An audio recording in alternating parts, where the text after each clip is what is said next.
Hi, everybody. This is Tom Fish, Action Coach Two Rivers. And with us today is Camille Sue from the Icing Baking Company. Welcome, Camille. Hi, thank you. So let's get right to it, all right? Yeah. Uh, Tell us about the Icing Baking Company.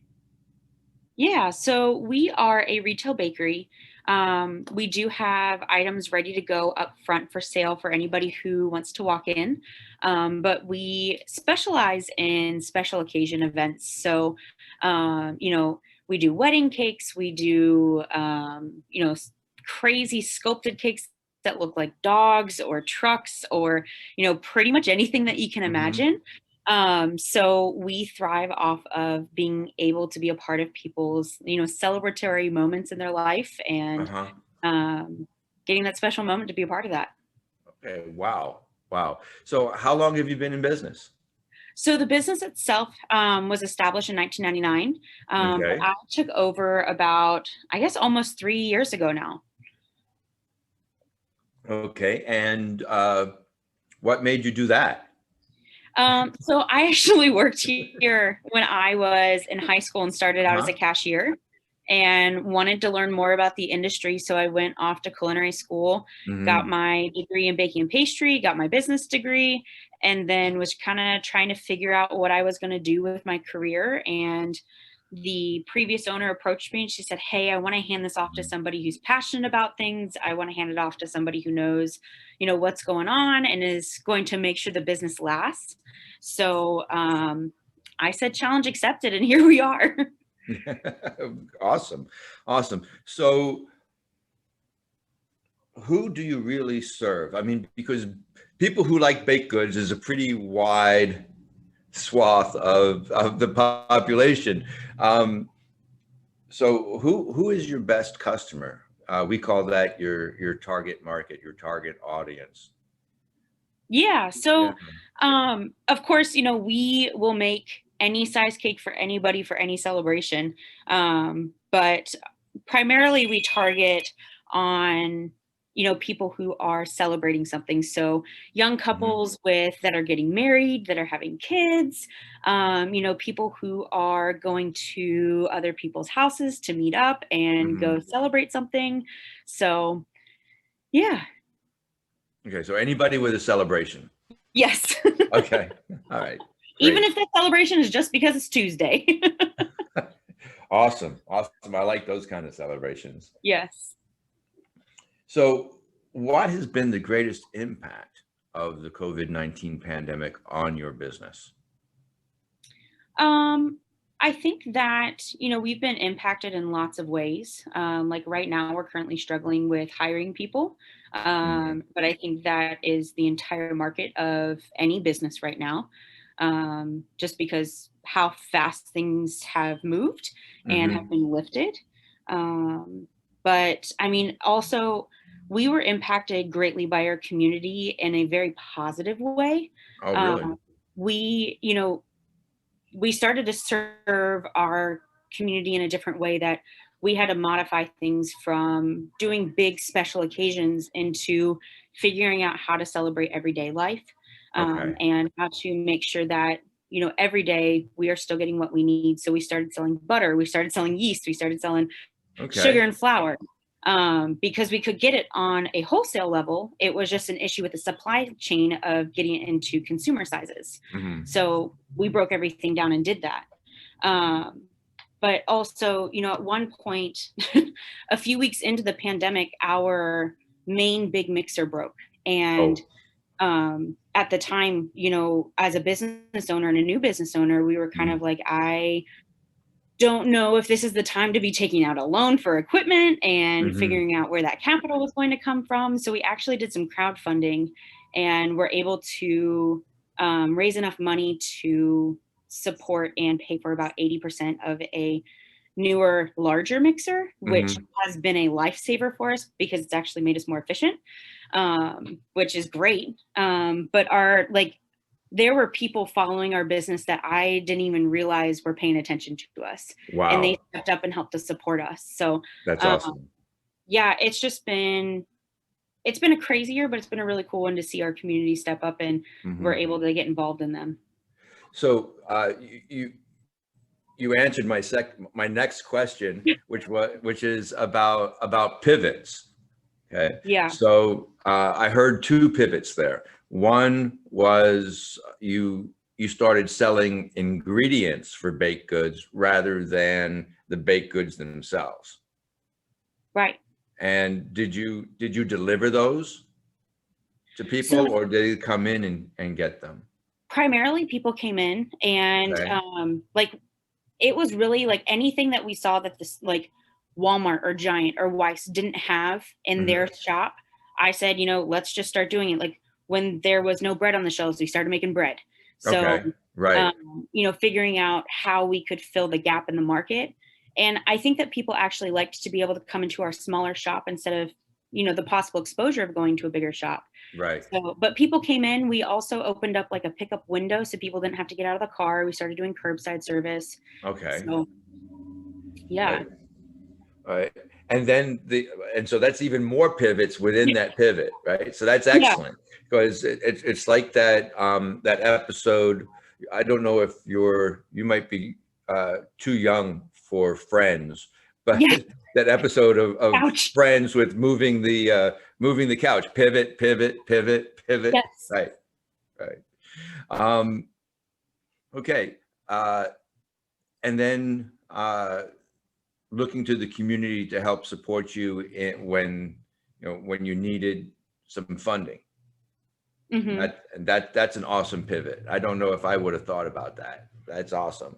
Um, so when when things change like this, and in uncertain times, uh, business owners, times of rapid change, business owners have to change the way they think. They have to change their mindsets. Now, we've never worked together. We've never had a pivot session or anything like that. So, how did you work on changing your mindset in order to do the things that you needed to do to survive and Um, thrive?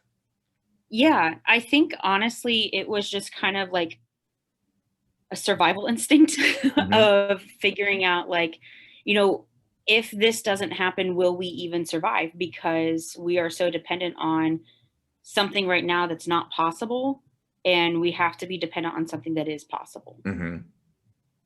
So you So, found out what was possible, and you did that. yeah. Yep, and just following our customers, we anybody who came in, we would ask them just, what are you needing? What are you not able to get somewhere else? What can we help you with? We want you to come to us and be there, but we have to know what you need. Right. That's one of my favorite questions. What can I help you with? That is one of my Yeah, favorite questions all the time. And that's yeah, great that you were asking that. Rather than I have this bag of hammers and I'm going to sell it to whoever, right?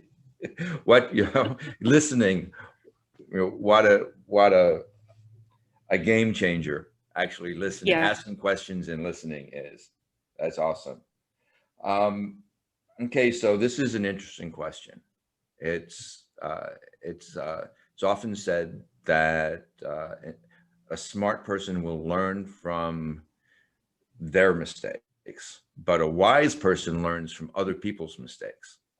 So in the spirit of community and in sharing lessons learned, would you be brave enough to tell us maybe some of the mistakes that you made and what you learned from them, and what other business owners might be able to learn from your experience? Yeah. I know specifically like one of my approaches to the pandemic, specifically was, I had a staff of about 12 when we started the pandemic, and Hmm. I straight up told them all, I don't know if I'm going to be able to pay you. I don't know if I'm going to be able to give you hours because I don't know what's happening. Hmm. But for right now, I can't. And I think that my employees appreciated that on the front end of the clear communication, but it also Hmm. tarnished some relationships with some of them because I had to outright say, I don't know what the future holds. I don't know what's going on, and we're going to have to figure it out as a world and a community, and not being able to give those hours to those people, which sucks, but you know, it is what it is.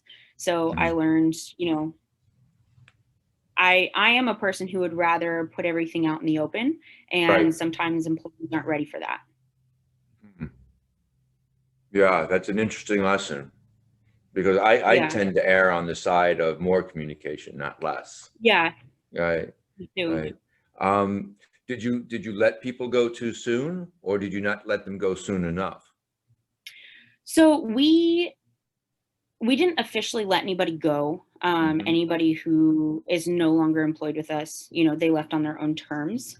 Okay. But we did have some negative impacts with relations with our customers because of that, Oh, which I should have had a little bit more oversight on. okay. Yeah. Okay. So how big is your staff now? So we are hiring lots of people. So we now have 18 staff members. Oh, wow. Oh, Yeah. that's a good sized crew. That is Yes. a good Yeah. sized crew. We are rocking and rolling. Uh-huh. And any other things that you have to share? Any other things that you might have done differently that you'd like to share?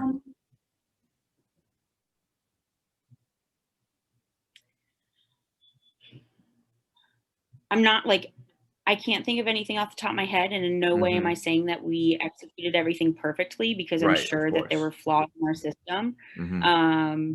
But I think we've been able to, if there has been a flaw, we've been able to correct it quickly and Hmm. make sure that we're recovering and able to do what we need to do to make our customers happy. Right. So we call that testing and measuring. Trying something and you test it and you measure the results, and then you make changes. Awesome. Yeah. Awesome. Okay. Second to last question. Uh, I have your contact information, but somebody watching may not. So what's the best way to, get a hold of you? What's your website and your street address and the phone number to call you? And Yeah. So our favorite way to interact with our customers is, of course, in person, because we get to know who they are, what they're doing, you know, why they're coming to us, and be able to figure everything out, you know, in one quick interaction. So you can come visit us at 261 Garrisonville Road, in Stafford, Virginia, and our zip code is 22554. We are right off 610. We're within a mile, right off 95. So if you're ever stuck in traffic, come and stop by and get a cupcake. okay. But you can also call us at 540-659-8955. And you can always email us as well at info@theicingcakes.com. And if you're curious at our other work, check us out on Instagram and Facebook. And then, of course, our website, which is theicingcakes.com. All right. Perfect. Last question. What do you find most inspiring to you today? I think my employees and my people. They help me drive, because I grew up in this area and I had a passion, and I can see that come out in each of one of them. And they get to be a part of my vision, and we get to work together and make that happen. It's just, it's cool to have that. Awesome. Awesome. Camille, thank you so much for spending time with us and for being open and honest and vulnerable and sharing your lessons learned. I think this was an awesome interview, and just thanks so much. Yeah, absolutely. Thank you so much for having me and for this opportunity.